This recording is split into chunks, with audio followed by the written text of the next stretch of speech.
ఇవాళ ఆ దినం ఖార్గే గారి సభకు రాలేదు కనీసం మంత్రి వచ్చి సంగతి వేరు, వాళ్ళు మంత్రి వాళ్ళు అడుగుతాను. మొత్తం టీఆర్ఎస్ 2 సార్లు బీజేపీ అన్ని పార్టీలు తిరిగి వచ్చిన ఎవరైతే ఉన్నారో వాళ్ళు కూడా ఇవాళ మంత్రి పదవి అడుగుతున్నారు. వాళ్ళు ఒక కుటుంబంలో 3 అయిపోయినాయి, ఇంకోటి ఇచ్చేస్తే జిల్లా కాంగ్రెస్ పార్టీ వారికి భర్త చేసి అందజేయింది. అప్పుడు కానీ ఈ జిల్లా ఉమ్మడి జిల్లా అని తెలుస్తుంది మీకు. ఇవాళ నా ఆదివాసులు, నా దళితులు, నా మైనార్టీ సోదరులు గొంతు లేని వాళ్ళ గొంతు నేను కాబట్టి ఖచ్చితంగా వాళ్ళందరి గొంతుకనే ఉన్నా, నా గొంతుకు వస్తే వాళ్ళందరి గొంతులు పోతాయి కాబట్టి ఖచ్చితంగా వాళ్ళ కోసమైనా దేనికైనా సిద్ధంగా ఉన్నా.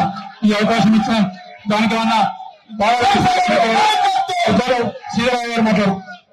అంటున్నారు కానీ వేరే పార్టీలో పోయి వచ్చింది. వేరే పార్టీలో పోయి వచ్చినాక కూడా నాకు ఎందుకు వచ్చి పిలిచిందమ్మా? నిజంగా చెప్పు.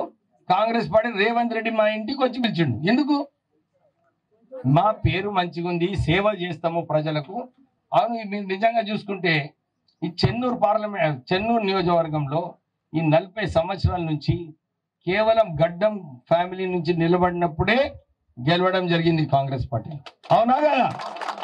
పెద్దపల్లి నియోజకవర్గంలో కూడా ఈ 40 సంవత్సరాలలో గడ్డం ఫ్యామిలీ నుంచి నిలబడినప్పుడే కాంగ్రెస్ పార్టీ పార్లమెంట్ సభ్యులుగా గెలిచారు. బెల్లంపల్లిలో కూడా అట్లనే, అక్కడ కూడా వినోద్ గారు నిలబడినప్పుడే కాంగ్రెస్ పార్టీ గెలవడం జరిగింది. ఏ పార్టీ అయితే ఏంది, గెలిస్తేనే ప్రభుత్వం వచ్చింది. మేమందరం గెలవకుండా వస్తుండే ఆ ప్రభుత్వంలో, మనకి ప్రభుత్వంలో రాకుండా నడుస్తుండేనా? జోరు నడుస్తుండేనా? అందు గురించి ఎవరు ఏం పని చేసిండ్రో నిజంగానే వాళ్ళు పని చేస్తుంటే నన్ను వచ్చి పిలిచిన అవసరం లేకుండే. అవునా కదా? పిలిచిన అవసరం ఉండేనా? మంచి క్యాండిడేట్ ఉంటే వాళ్ళే పెట్టుకుంటారు, దాంట్లో ఏం అభ్యంతరం లేదు. నాకు కూడా ఎమ్మెల్యే నిలబడాలని లేకుండేమా. నిజంగా చెప్తున్నా, నేను కేవలము పార్లమెంట్ సభ్యునిగా ఉండి పార్లమెంట్గా నిలబడదామని నేను ఆలోచనతో ఉంది. కానీ అప్పుడు రేవంత్ రెడ్డి గారు, సునీల్ కొనుగోలు గారు వాళ్ళిద్దరు వచ్చి నాకు ప్రెషర్ చేశారు. సుమన్ని కొట్టాలంటే నువ్వే నిలబడాలని చెప్పి నాకు జబర్దస్తి నాకు నిలబడడం పెట్టింది. లేకుంటే నేను మా నాన్నగారు లెక్క మంచి హాయిగా యూనియన్ మినిస్టర్ అవుదాము అని చెప్పి నాకు ఆలోచన ఉండే. నాకు మాట కూడా ఇచ్చినప్పుడు యూనియన్ మినిస్టర్ చేస్తాను. కానీ ఇక్కడ చెన్నూరులో నాకు మన కార్యకర్తలు కూడా చాలా స్మార్ట్ ఉంటారు. అయితే వాళ్ళు ఏం చేసిరు, లాస్ట్ మినిట్లో ఒక వీడియో పంపించారు నాకు. దాంట్లో సుమన్ అంటాడు కదా, దమ్ము ధైర్యం ఉంటే వివేక్కి వచ్చి నిలబడమని చెన్నూరులో అని చెప్పి నాకు వీళ్ళందరూ పంపించారు. పంపిస్తే నాకు కూడా కొంచెం రోషం వచ్చింది. అరే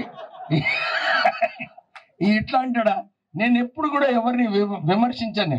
నా బలంతో నేను ముందుకు పోతా, ఎవరిని విమర్శించాను. కానీ ఆ రోజు నాకు కొంచెము జర కదిలిక వచ్చింది. చాలా రిస్క్ లేంగి ఎందుకంటే అందరు కూడా అన్నారు ఆ రోజులలో సుమను టీఆర్ఎస్ పార్టీ నుంచి టాప్ 5 క్యాండిడేట్స్ అంటే 100% గెలిచే క్యాండిడేట్లో సుమన్ ఒక్కడు ఉండే.